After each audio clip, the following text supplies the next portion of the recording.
Oke, halo semuanya. Hari ini kita akan belajar mengenai array. Jadi ini akan saya berikan contoh kasus di mana kita akan lanjut menggunakan prosedur dan function untuk mengelola array yang akan kita gunakan hari ini. Nah, oke. Kita langsung aja. Di sini saya contohkan sebuah array, misalnya namanya adalah A, gitu ya. Nama array-nya A atau data terserah kalian. Jadi misalnya di sini, karena dia array, berarti array dengan ukuran katakanlah misalnya saya buat, maksimal 100 dulu ya, dan di sini saya akan mengelola bilangan bulat atau integer. Berarti dia array 1 sampai 100 of integer, artinya maksimal bisa digunakan sebanyak 100. Nah, oke. Kemudian tapi tidak, menutup kemungkinan juga saya hanya gunakan sebanyak 3 atau 4, tergantung nanti user nginputnya berapapun, yang penting tidak lebih dari 100. Oleh sebab itu, saya membutuhkan sebuah N, yaitu jumlah data yang nanti akan dikelola oleh pengguna. Nah, jadi ini integer, karena jumlah datanya adalah bilangan bulat. Oke, nah, jadi di sini kita akan coba membuat sebuah prosedur untuk membaca data array. Nah, membaca data array sejumlah N buah data untuk array bernama A. Oke, jadi kita buat prosedurnya. Karena di sini dia hanya membaca aja, tidak ngapa-ngapain ya, tidak melakukan perhitungan atau apa. Saya buat prosedur aja. Prosedur namanya misalnya baca array. Nah, sejumlah berapa data yang mau saya baca itu sejumlah n. Ini input n. Nah, ini integer. Kemudian setelah itu saya membutuhkan sebuah parameter output. Parameter output namanya a. Ini yang array itu tadi ya. Nah, eee, jadi guys, kan ini panjang dong jadinya gitu kan, ups, of integer. Nah, karena dia panjang seperti ini, ketika kalian buat ke dalam prosedur kan dia jadinya panjang nih, dan nanti dia panjang-panjang begini ini sebenarnya bisa kalian singkat sih. Nah, cara menyingkatnya tuh gimana? Jadi kayak gini caranya. Kita buatkan sebuah type. Nah, type ini akan diajarkan lebih lanjut nanti sih sebenarnya.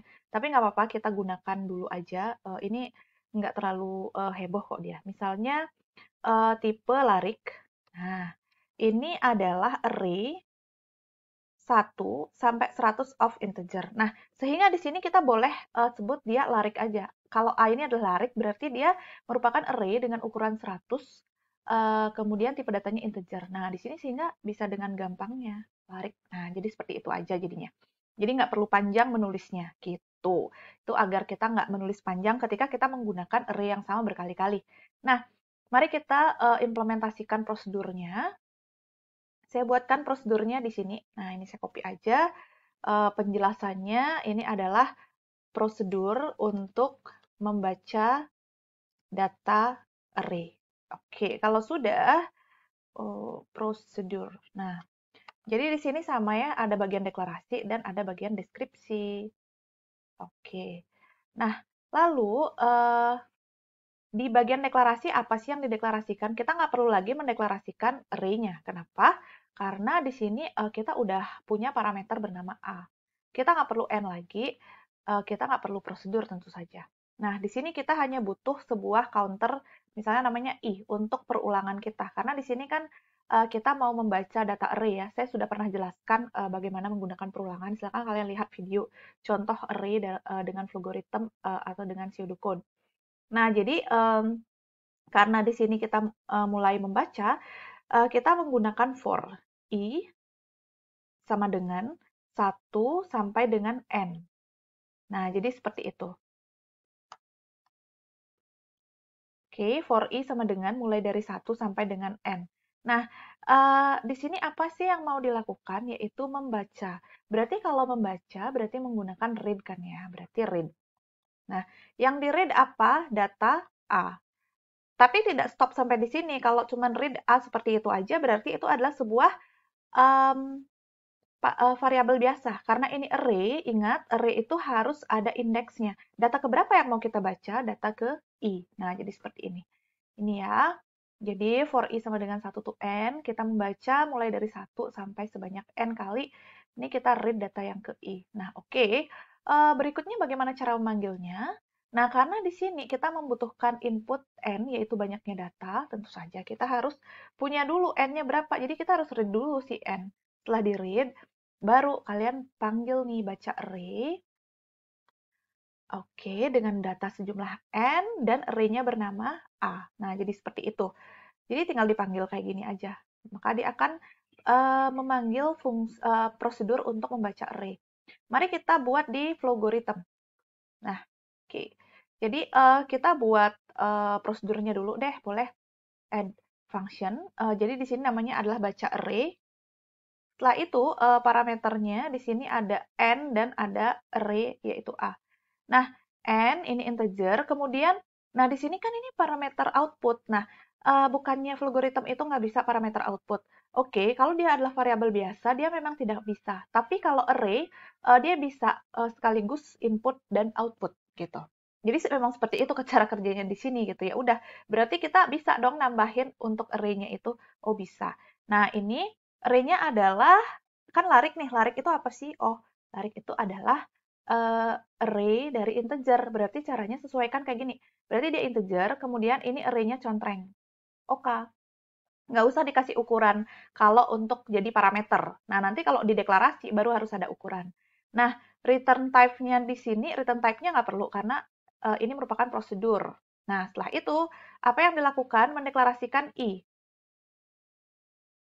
Oh, ups. Jadi, i sebagai integer, lalu di sini for i sama dengan 1 sampai dengan n. Nah, klik for i.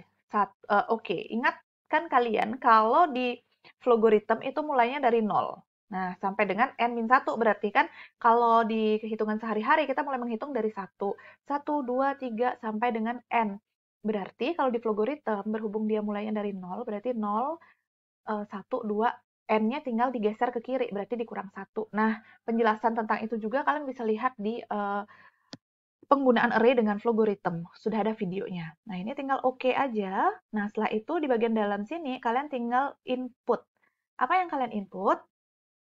Nama variabel array-nya kan A, berarti A yang ke I. Jadi seperti itu. Boleh kalau mau dikasih kata-kata, silakan.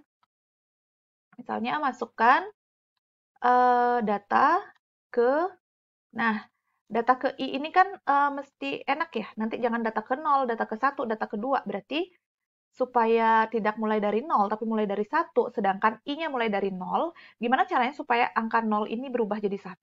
Tinggal ditambah 1. Jadi masukkan data ke I plus 1, nanti masukkan data ke 1, masukkan data ke 2, masukkan data ke 3, dan seterusnya. Jangan lupa, ini adalah sebuah prosedur, jadi harus dipanggil dong di main. Nah, di dalam main kita harus mendeklarasikan, di sini dia tidak mensupport type ya, sehingga kita deklarasikan langsung aja array gitu. Namanya A, jadi array dengan size 100. Nah, bedanya ketika tadi di prosedur, itu kan mendeklarasikan A sebagai parameter, itu nggak diminta size-nya, karena emang nggak wajib ada size. Tapi kalau di dalam sini, di dalam deklarasi biasa, ini ada. Nah, jadi ya, ini bedanya. Jadi dia integer array A gitu aja. Tapi kalau di sini, integer array A harus ada ukurannya. Karena di sini udah deklarasi variabel. Kalau di baca array sini deklarasi sebagai parameter, itu bedanya. Oke, setelah itu kita memiliki deklarasi n. Nah, walaupun n dan a sama-sama integer, tapi karena a itu adalah array, maka kita pisahkan deklarasinya. Nah, deklarasi prosedur tentu saja tidak perlu. Setelah itu kamu read n. Kalau di sini mau dikasih kata-kata, silakan. Misalnya, masukkan banyaknya data. Oke, misalnya seperti itu. Nah, setelah di-input, baru deh panggil baca array. Ingat, memanggil prosedur itu menggunakan call, bukan menggunakan assign, bukan menggunakan output, tapi gunakan call. Namanya adalah baca array. Ingat, baca array itu parameternya n dulu, setelah n baru a. Jadi urutannya harus sesuai ya. Jadi di sini dilihat nih baca array, n dulu baru a. Berarti kalian manggilnya juga n dulu baru a. Nah, oke, kita coba jalankan ya. Jadi banyaknya data misalnya jangan banyak-banyak lah, 3. Nah, jadi masukkan data ke 1, misalnya 5. Data kedua misalnya 8. Data ketiga misalnya 9. Nah, jadi seperti ini. Ini adalah cara untuk membaca array. Jadi tinggal kalian panggil aja di main, dan ini adalah flowchart-nya. Nah, jadi seperti ini. Ini adalah flowchart untuk prosedur baca array. Nah, di tutorial berikutnya saya akan contohkan bagaimana pseudocode dan flowchart untuk prosedur cetak array.